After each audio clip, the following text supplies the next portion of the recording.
I am advocate Jaya शेवा। आज का हमारा टॉपिक है provision against encroachment in India. अतिक्रमण के खिलाफ भारत में कौन से प्रोविजंस हैं। तो चलिए आइए आज का टॉपिक शुरू करते हैं। सबसे पहले हम समझ लें एनक्रोचमेंट क्या होता है। एनक्रोचमेंट का मतलब होता है if somebody occupies your property और part of your property without your permission, so that is called encroachment. तो इसका एक एग्जांपल होगा, सपोज कोई आपकी परमिशन के बिना आपके प्रॉपर्टी के किसी हिस्से पर को यूज़ करना शुरू कर देता है, कोई स्ट्रक्चर बना लेता है या उसको कवर कर लेता है अपनी बाउंड्री में, तो वो एनक्रोचमेंट कहलाता है। तो इस चीज़ को हम कैसे इस चीज़ से बच सकते हैं। सबसे पहले तो मैं ये सजेस्ट करूँगी कि आप अपनी बाउंड्रीज़ को डिफ़ाइन करके रखिए ताकि ये क्लैरिफाइड रहे, कोई कन्फ्यूजन ना रहे और आगे से डिस्प्यूट के लिए भी आप बच सकें। आप डिफाइन ज़रूर कीजिए कि आपके घर की बाउंड्रीज़ कहाँ तक हैं, ऑथराइज लीगल बाउंड्रीज़ कहाँ तक पड़ती हैं।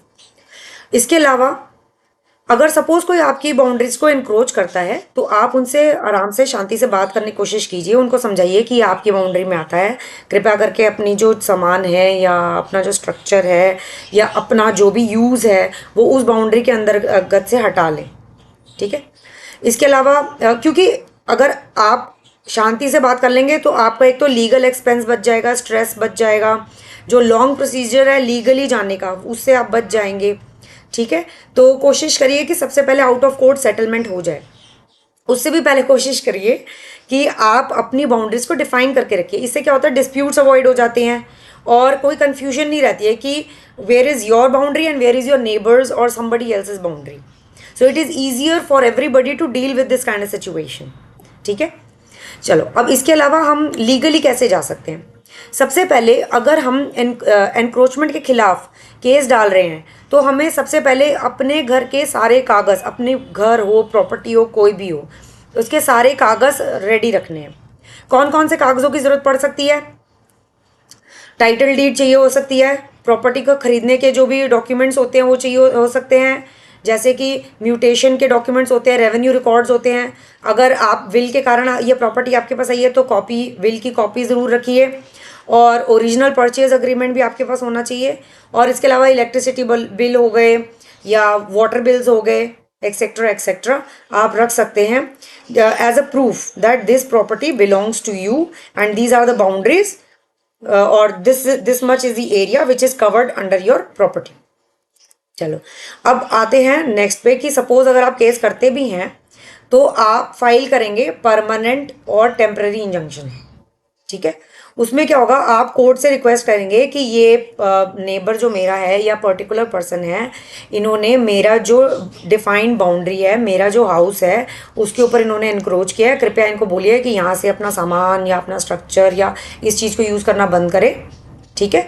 तो उसके लिए जैसा कि मैंने बताया आपको ये डॉक्यूमेंट्स होने ज़रूरी हैं और आपको ये प्रूव करना पड़ेगा कि you are the legal owner of that particular property. Second thing, you must prove that he has infringed, means उसने इलीगली उसने आपका जो राइट है उसको हैम्पर किया, उसने इन्फ्रिंज किया है। ठीक है। और ये लॉ के अगेंस्ट है, जो उसने किया है वो अनऑथराइज्ड है, ये आपको प्रूव करना पड़ेगा। ठीक है। तो अगर कोर्ट ने आपके फेवर में डिसीजन लिया तो एक प्रॉपर ऑर्डर पास होगा जिसमें वो उनको कहेंगे कि आप प्लीज़ अपना इंक्रोचमेंट पीछे कीजिए, इनके एरिया को छोड़ दीजिए। ठीक है। बट उससे पहले जैसे कि मैंने बताया डॉक्यूमेंट्स को ज़रूर रेडी रखिएगा। ठीक है। और सपोज अगर आप एनक्रोचमेंट के बारे में और जानना चाहते हैं तो मैं आपको फिर से बताना चाहूँगी, just to define the definition, just to explain the definition once again. Encroachment means if somebody occupies your space without your authorization, he is encroaching your property. What is the difference between trespassing and encroaching? Trespassing means if somebody enters into your property without your authorization. But if they encroach, that means they occupy your property without your permission.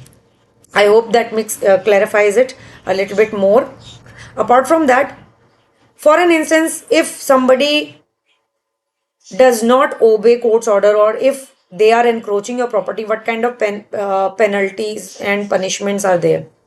There is a punishment of illegal encroachment, which is up to 3 months, and the fine is up to 500 rupees, or both. It depends from one case to another and how the person is dealing with the legal proceedings.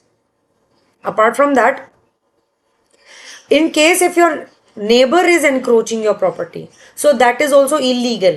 It's not that, like, you have to make sure that these are the boundaries, and you have to make sure that somebody unauthorized in an unauthorized way does not occupy your space, whether be it your neighbor, whether be it anybody, whether be it your relative or somebody. Like, you have to make sure. Sometimes what happens is that this labor small people like this, the person who irons your clothes, they also occupy your space and then they make a permanent shed out of it. तो इन सब चीज़ों का ध्यान रखना है कि आपके property पे पहले ये ऑक्यूपाई ना करें, और अगर मतलब पहले तो आप अपनी बाउंड्री बनाइए, अगर ये करते भी हैं तो थोड़े दिन आप इनको ऑब्जर्व कीजिए। अपनी प्रॉपर्टी के जिम्मेदार आप खुद हैं, बाद में परेशान होने से अच्छा है कि आप अपनी प्रॉपर्टी का ध्यान रखें। तो prevention is better than cure.